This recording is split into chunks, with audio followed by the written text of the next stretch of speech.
तो स्वागत है दोस्तों आपका हमारा ये डार्क पार्ट 2 के अंदर। तो बिना कुछ टाइम वेस्ट किए स्टार्ट करते हैं वीडियो। यहाँ पे कुमा यहाँ पे सेटन को पंच करने की तैयारी करता है। सेटन वेगापंक से पूछता है कि कुमा का सेल्फ डिस्ट्रक्ट मैकेनिज्म क्यों काम नहीं कर रहा। सेटन के मुताबिक उसने सेल्फ डिस्ट्रक्ट सीक्वेंस एक्टिवेट कर दिया था जब कुमा को मारे जो से ब्रेकआउट करवाया गया था। कुमा का पंच सेटन से टकराता है जो उसे कुछ बिल्डिंग में क्रैश कर देता है और उसका लेफ्ट टर्न टूट जाता है। गिरती हुई बिल्डिंग सेटन का राइट आर्म भी काट देती है। वेगापंक मानते हैं कि कुमा का सेल्फ डिस्ट्रक्ट एक बॉम्ब नहीं है क्योंकि वो इस बात से डरते थे कि इसे वेपनाइज किया जा सकता है, लेकिन फिर भी किसी ने कुमा को डीएक्टिवेट कर देना चाहिए था। वेगापंक को लगता है कि कुमा के बुकानेर नेचर इसमें इन्वॉल्व हो सकता है कि सेल्फ डिस्ट्रक्ट क्यों वर्क नहीं करता। बॉनी यहाँ पे अपने ओरिजिनल फॉर्म में कुमा से मिलती है और सैटर्न से पहले जो लोग बेहोश थे अब वो फिर से हिलने लगते हैं। सैटर्न अपनी इंजरी को रीजनरेट करता है और कुमा और बॉनी को मारने की तैयारी करता है, लेकिन यहाँ पे सांजी उन्हें रोक लेता है बीच में ही।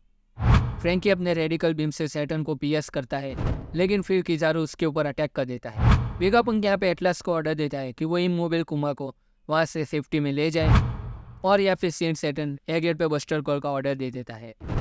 मॉरिस जब एयरगेट पर बस्टर कॉल की तैयारी करते हैं, सेंट सैटर्न और किजारू इवैक्यूएट करने से इनकार कर देते हैं। वेगापंक सैटर्न और किजारू को बस्टर कॉल कैंसिल करने की विनती करता है और अपने आप को इनके हवाले करने की ऑफर देता है।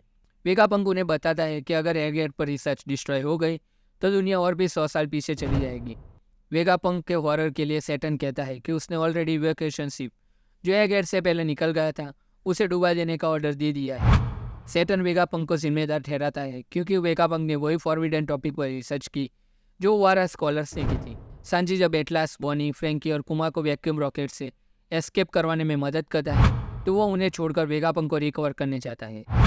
सांजी नामी से डेंडेन मूशी के जरिए बात करता है और वो कंफर्म करती है कि जोरो अभी भी लूची से लड़ रहा है, इसीलिए जिनबे उसकी मदद करने के लिए वहाँ गया है। लिलिथ और ब्रूक 1000 सनी को मूव करने में सफल होते हैं क्योंकि यहाँ पे ब्रूक क्लाउड्स को फ्रीज करके शिप को स्लाइड करवाता है। जब बस्टर का शुरू होता है, किजारू वैक्यूम रॉकेट को इंटरसेप्ट करता है जो एटलास, बॉनी, फ्रैंकी और कुमा को ले जा रहे थे और उसे क्रैश करवा देता है। सांजी उन्हें बचाने की कोशिश करता है, तभी सैटर्न पैसिफिस्टा यूनिट को ऑर्डर देता है कि वो उनके ऊपर फायर करे। जब लूफी ओवर ईटिंग की वजह से ब्लोटेड हो जाता है तो कुछ मरीज उसे ढूंढ लेते हैं और उसे कैप्चर करने की कोशिश करते हैं। जो मरीज इवैक्यूएशन शिप को डिस्ट्रॉय करने के लिए भेजी गई थी वो अननोन पार्टी के हाथ से खुद डिस्ट्रॉय हो जाती है और वो किजारू से कॉन्टैक्ट करते हैं। वेगापंक सीक्रेटली ज्वेलरी बॉनी को पैसिफिस्टा पर सुप्रीम अथॉरिटी देने के लिए प्रोग्राम कर चुका था जो 5 एल्डर्स से भी ज़्यादा होती है।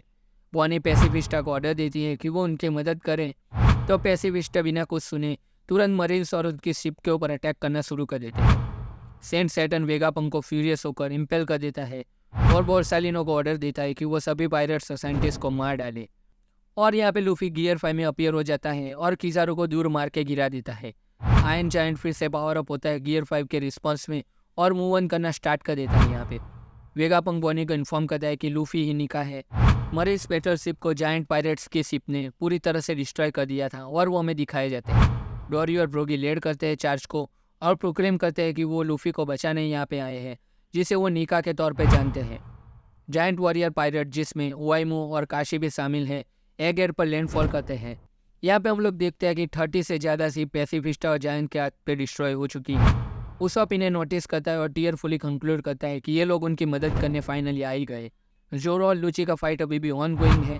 यहाँ पे बॉनी रोते हुए लूफी को निका के तौर पे बुलाती है, लेकिन यहाँ पे लूफी को एज यूजुअल कुछ भी समझ में नहीं आता कि वो क्या कहना चाहती है। लूफी गोमो गोम नॉन गेटलिंग का यूज़ करता है और सेंट सैटर्न को बार बार पंच करके एयरगेट के दूसरी पार भेज देता है। सांजी बोर्सालिनो के लेजर बीम को डिफ्लेक्ट करता है जो किजारू और फ्रैंकी दोनों को शॉक में डाल देती है। यहाँ पे सांजी ने अपने जेनेटिक ऑगमेंटेशन को फिर से एक्टिवेट कर दिया था। फ्रैंकी और एटलस बॉनी और कुमा के साथ निकलते हैं जबकि सांजी और लूफी किजारू से लड़ने के लिए तैयार होते हैं। सैटर्न को कैटरीना डोवन और वेन ओगर कन्फर्ट करते हैं। डेवन सैटर्न के लेग को टच करती है और डिक्लेयर करती है कि उनका मिशन सफल रहा। यहाँ डेवन और वन ओगर डिक्लेयर करते हैं कि ब्लैक बियर पायरेट्स का अल्टीमेट गोल कुछ नहीं बल्कि पूरी की पूरी दुनिया है।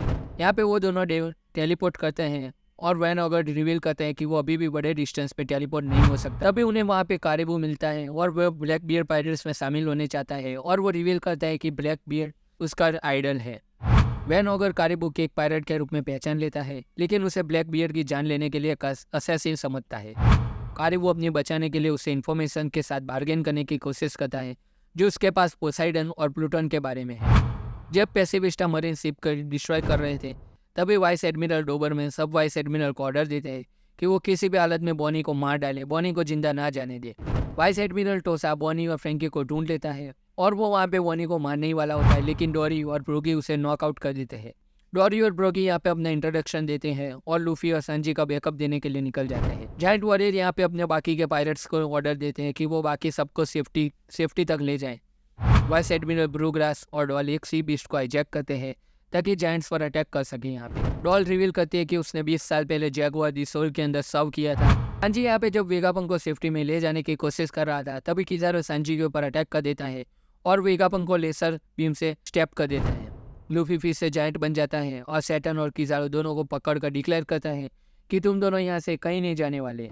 यहाँ पे वेगापंक अपनी लास्ट प्रेस सांजी के हाथों में लेता है। उसके लैब का एक कंप्यूटर एक्टिवेट हो गया था और पूरी दुनिया में एक मैसेज ब्रॉडकास्ट करने लगता है। यहाँ पे वेगापंक का प्री रिकॉर्डेड मैसेज ब्रॉडकास्ट होना शुरू हो जाता है जिसमें वेगापंक सब सुनने वालों को 10 मिनट का वक्त देता है ताकि वो अपने आप को तैयार कर सके।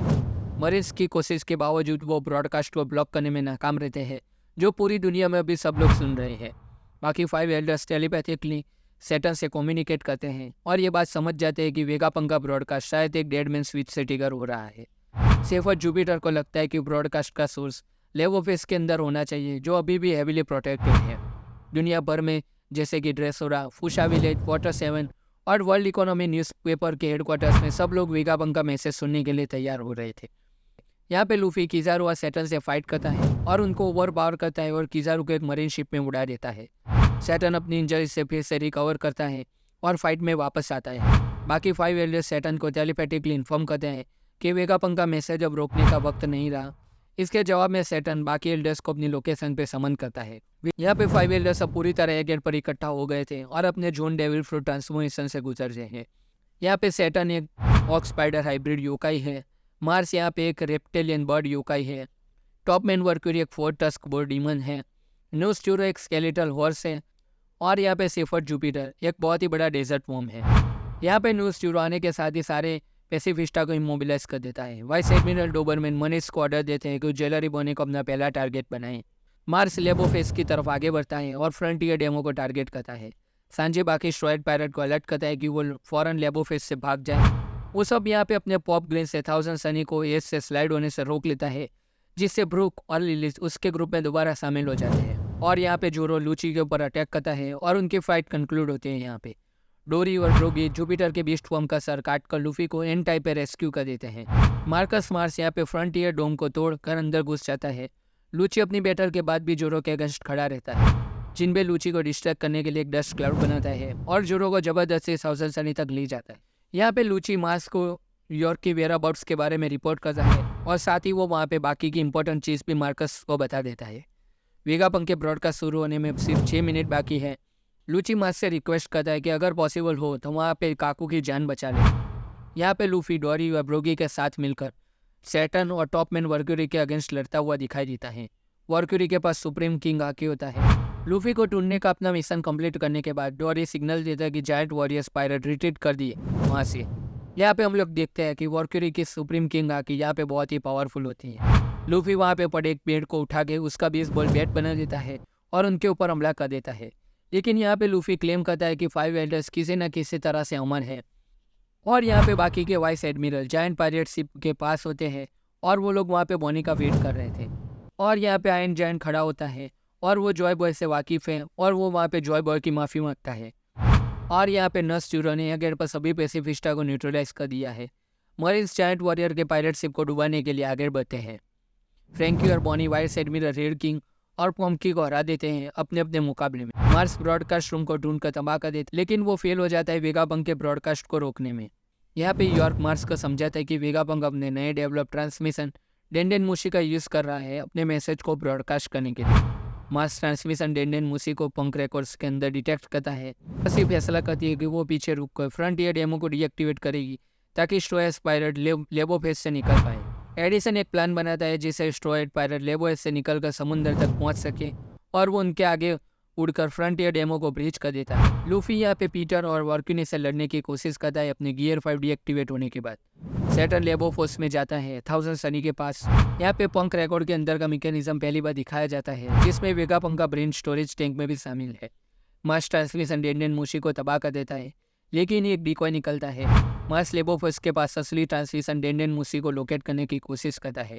फाइव एल्डर्स यहाँ पे शेक करते हैं क्योंकि उनको पता था कि वेगापंक क्लोवर के मैसेज को दोबारा रिसीव करने का इरादा रखता है। सांजी नर्स जीरो से बॉनी और फ्रेंकी का बचाव करता है। ओआईम और काशी सांजी की मदद के लिए वहाँ पे पहुँच जाते हैं।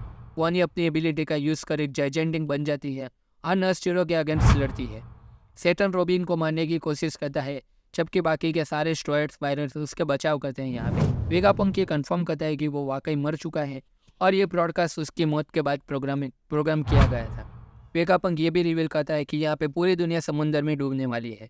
यहाँ पे दुनिया भर के लोग वेगापंक के क्लेम के बारे में रिएक्ट करते हैं कि ऐसे कैसे दुनिया समुंदर में डूब जाएगी। डो फ्लेमिंगो के मुताबिक अगर समुंदर का लेवल 5 मीटर और बढ़ गया तो दुनिया के ज़्यादातर शहर डूब जाएंगे। वेगापंक ने एडवांस में दुनिया भर में होने वाले ग्लोबल अर्थक्वेक और उनके कॉन्सिक्वेंसेस को सही तरीके से प्रिडिक्ट किया था और ये क्लेम करता है कि एक नेचर फिनोमिनन नहीं है।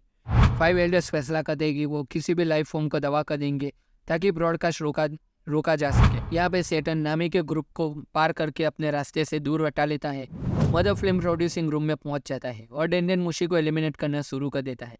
यहाँ पे हम कुछ वर्ल्ड नोबल्स को भी देखते हैं जिनको वाइल्ड सेंचुरी के बारे में कुछ भी नहीं पता। मरीन आयरन जायंट पर अटैक करते हैं, लेकिन कोई असर नहीं होता। वहाँ पे एडिसन एक डिवाइस एक्टिवेट कर लेता है जो लेबोफेस के क्लाउड 1000 सनी के लोकेशन को एयरगेट के स्टोर की तरफ खींच लेता है।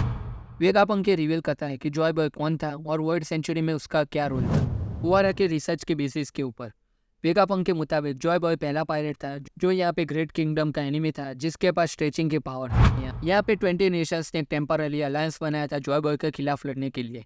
वर्ल्ड सेंचुरी का इफेक्टिवली एंड जॉय बॉय के हार के साथ हुआ था। ग्रेट वॉर के नतीजे में समुद्र का लेवल 200 मीटर तक बढ़ गया था और इवेंट से पहले दुनिया के कई कॉन्टिनेंट्स इवेंचुअली राइजिंग सी की वजह से डूब गए। वेगापंक के मुताबिक सेंचुरीज पहले हुई ग्रेट वॉर अभी तक खत्म नहीं हुई है। एडिसन यहाँ पे स्ट्रसी को एयरगेट से निकालने की परमिशन देता है, लेकिन वेगापंक की मौत की वजह से वो झिझक रही थी। नर्स जोरो लेबोफेस के लोअर पोर्शन को 2 हिस्सों में काट देता है और वो पूरी तरह से डिस्ट्रॉय कर देता है। सेराफिम और होस्टेस साइफरफोल्ड एजेंट्स को आज़ाद किया जाता है और वो फाब्रियोफेस में गिर जाते हैं यहाँ पे। और यहाँ पे हम लोग देखते हैं इमू को, जिसके कैसल में यहाँ पे नेफेदारी दी लिली का पोर्ट्रेट पड़ा हुआ है। इंग्राम, कारो, चाका और पेल वीवी के गायब होने के बाद अराबास्टा किंगडम वापस आ गए हैं। यहाँ पे कोबरा की लाश को दोबारा से बनाए गए टोम्स ऑफ किंग में दफन किया गया है। वेगापंक मदर फिल्म्स के बारे में समझाता है और ये बताता है कि उसने ये क्रिएशन क्यों बनाई थी। वेगापंक को बताता मदर फिल्म का एक हिस्सा उसके लैब से चोरी किया गया है। ये अंदाजा लगा दिया था कि ये एंशिएंट वेपन को पावर अप करने के लिए यूज़ किया गया था। वेगापंक को लुलुशा किंगडम की तबाही के बारे में भी मालूम था, जो उसके मुताबिक एंशिएंट वेपन की यूज होने का नतीजा है। यहाँ पे वेगापंक ये भी बताता है कि जॉय बॉय ने एंशिएंट वेपन को ग्रेट वॉर के बाद किसी अननोन रीजन के लिए प्रिजर्व करने का इरादा रखा था। एलिजाबेलो यहाँ पे ऑर्डर देता है लुलुशा के स्टेटस को इन्वेस्टिगेट करने के बाद। एडिसन यहाँ पे स्टसी को काकू को आज़ाद करने की परमिशन देता है। लेबोफेस की डिस्ट्रक्शन की वजह से एडिसन 1000 सनी के एस्केप के लिए क्लाउड को और ज़्यादा स्ट्रेच नहीं कर सकता। यॉर्क की समझ जाता है और 5 एल्डर्स को अलर्ट करता है कि ट्रांसलेशन डेंडेन मूशी का लोकेशन अब जायंट आयन के पास है। क्रेग, पल और जीन जो 12 टी के बाद पहली बार दिखाए गए हैं हाचियो और सुमी। यहाँ पे स्वॉर्ड के मेंबर्स जिसमें तासीगी भी शामिल है मॉरिस जनरल हॉस्पिटल में रिकवर कर रहे हैं।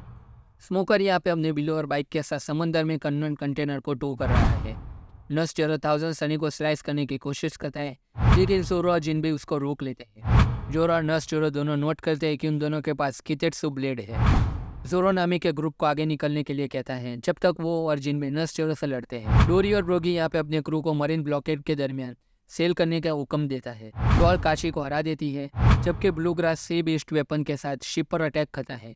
5 एल्डर्स नर्स जोरो के सिवाय आयरन जायंट को घेर के खड़े थे। यहाँ पे वेगापंक के पास इंपॉर्टेंट मैसेज था हर उस शख्स के लिए जिनके नेम में इनिशियल डी है, लेकिन वो सुनाई नहीं जा सकता क्योंकि वॉरक्यूरी जायंट पर अटैक करता है, जिससे वेगापंक का ट्रांसमिशन इंटरप्ट हो जाता है। यहाँ पे आयरन जायंट गिरकर समुद्र में डूब जाता है। आयरन जायंट ने जॉय बॉय से दोबारा मिलने की यहाँ पे कोशिश की थी। वेगापंक ने ट्रांसलेशन के दौरान किसी चीज़ का नाम रिवील करने की कोशिश की, लेकिन मेल फंक्शन की वजह से वो हो नहीं पाया। 5 एल्डर्स लिलिथ और एट्रास को ढूंढना शुरू करते हैं। लूफी, डोरी और ब्रोगी जायंट वॉरियर पायरेट्स के शिप तक पहुंच जाते हैं। बॉनी वाइस एडमिरल डॉल और वाइस एडमिरल ब्रूग्रास को आसानी से हरा देती है। मार्स आसमान से जायंट्स के ऊपर अटैक करता है। गियर 5 लूफी के इनकरेजमेंट के बाद बॉनी भी अब निका में ट्रांसफॉर्म होने में कामयाब हो गई थी। ड्रम्स ऑफ लिबरेशन को फिर से रिएक्ट करते हुए हम देखते हैं और डूबा हुआ जायंट आयन फिर समझ जाता है कि उसने जॉय बॉय को ढूंढ लिया है। यहाँ पे काकुश रस्सी से कहता है कि वो भाग जाएं। लूफी, बॉनी, सांजी और फ्रैंकी मार्स को एगेट से दूर फेंकने में कामयाब होते हैं अपने कंबाइंड अटैक की वजह से। एटलास लेवो फेस में 1000 सनी ग्रुप को चेक करने के लिए जाती है। यॉर्क 5 एल्डर्स को बताता है कि वेगापंक ट्रांसमिशन सिर्फ तभी रोका जा सकता है अगर ब्रॉडकास्ट डेंडन मूशी जायंट के अंदर है वो तबाह किया जाए। जुपिटर कैप्टिव साइफरफुल एजेंट्स और सेराफिम को जो उसने पहले इनेल किए थे उनको मरीन शिप पर थूक देता है। यहाँ पे एमथ यहाँ पे वॉरक्यूरी को जायंट पायरेट के शिप को डिस्ट्रॉय करने से रोक लेता है। आयरन जायंट का असली नाम रिवील होता है एमेट। और यहाँ पे हम प्रोफेसर क्लोवर को देखते हैं जिसका असली नाम रिवील होता है क्लाउड दी क्लोवर। एटलास डिसाइड करता है कि वो अपनी कुर्बानी देगी ताकि स्ट्रॉयर न सेफली यहाँ से भाग सके। एटलास लिलिथ को बेहोश कर देती है ताकि यॉर्क उसको लोकेट ना कर पाए। एमेथ यहाँ पे लूफी से वॉइस ऑफ ऑल थिंग्स के जरिए कम्युनिकेट कर सकता है। एमेथ लूफी को जॉय बॉय कहता है जो अब भी जॉय बॉय की असली पहचान से वाकिफ नहीं है। लूफी यहाँ पे पीटर और सैटर्न एमेट से लड़ते हैं। पीटर एमेट का लेफ्ट आर्म काट देता है। सैटर्न इस मौके का फायदा उठाकर जायंट वॉरियर पायरेट शिप के वो जंप करता है। वेगापंक पूरी दुनिया को रोजर का असली नाम यहाँ पे बता देता है गोल्ड दी रोजर। यहाँ पे लूफी और बॉनी सैटर्न को जायंट वॉरियर पायरेट शिप से दूर रखने में कामयाब होते हैं अपने कंबाइन अटैक की वजह से। और यहाँ पे हम लोग देखते हैं कि किंग अभी भी जिंदा है। यहाँ पर वेगापंक एक इंपॉर्टेंट इन्फॉर्मेशन लीक करता है कि पूरी दुनिया की फेट उसी के हाथ में होगी जो वन पीस को क्लेम करेगा आखिर। और यहाँ पे हम लोग ब्लैक बियर्ड को देखते हैं जिसका इरादा था कि वो कारिबू से मिलके उसके बाद जो इन्फॉर्मेशन है उसके बारे में सुनेगा। वेगापंक का ब्रॉडकास्ट यहाँ पे परमानेंटली इंटरप्ट हो जाता है क्योंकि वर्क्यूरी लाइव स्ट्रीम डेंडन मूशी को डिस्ट्रॉय कर देती है। यहाँ पे हम लोग देखते हैं कोबी को जो कि डिक्लेयर करता है कि वो लूफी को वन पीस ढूंढने से रोक लेगा। और यहाँ पे हमें एक इंपॉर्टेंट इवेंट दिखाई देता है जहाँ पे 800 साल पहले जॉय बॉय ने अपनी सुप्रीम किंग हाकी का एक हिस्सा एमेट को एक नोट के अंदर कंप्रेस करके रख दिया था जो कि एक इमरजेंसी के लिए रखा गया था ये पहले। और यहाँ पे एमेट उस नोट को खोल देता है जो जॉय बॉय के हाकी रिलीज कर देता है जिससे 5 एल्डर्स के ट्रांसफॉर्मेशन डिस्पेल हो जाते हैं और वो उनको वापस अपने रूम ऑफ अथॉरिटी मारे जोएस में ट्रांसफॉर्म कर देता है। और सैटर्न अभी अकेला एल्डर बच जाते हैं यहाँ पे एगेड आइलैंड पे। और यहाँ पे इमू जॉय बॉय के हाकी को बहुत ही दूर से महसूस करता है और वो वहाँ पे बहुत ही दर्द में है। स्ट्रॉइड पायरेट्स बॉनी, कुमा और जायंट वॉरियर पायरेट एगेड से भागकर एल्बाफ के लिए सेल कर देते हैं यहाँ पे। और यहाँ पे हम लोग देखते हैं कि जॉय बॉय के हाकी की वजह से बहुत सारे मरीज अभी भी बेहोश पड़े हुए हैं। फ्लैशबैक में वेगापंक का एक्शन रिवील हो जाता है जो 2 हफ्ते से लेकर 2 दिन पहले तक का है। 2 हफ्ते पहले वेगापंक शाखा और पाइथागोरस ने ट्रेटर को आइडेंटिफाई किया था और वो अपने ब्रेन्स को स्टेल्थ मोड पर डाल दिया था। 1 हफ्ता पहले उन्होंने यॉर्क को ट्रेटर आइडेंटिफाई कर दिया था और पता लगाया कि उसने मॉरे जोएस के साथ वर्ल्ड सेंचुरी रिसर्च के बारे में कॉन्टैक्ट किया था। 6 दिन पहले वेगापंक को लुलुशिया किंगडम के डिस्ट्रक्शन के बारे में पता चलता है और उसने एगेड पर मरने का फैसला किया था भागने की बजाय। लेकिन 2 दिन पहले वेगापंक ने अपना मैसेज रिकॉर्ड किया डेंडन मूशी को आयरन जायंट के अंदर छुपा दिया है। और यहाँ पे वेगापंक ने अपने पिछले 2 हफ्तों की यादों को इरेज कर दिया लेकिन अपने आने वाले मौत के बारे में खुद को अवेयर करने के लिए एक सक्सेस मैसेज भी लिख दिया था।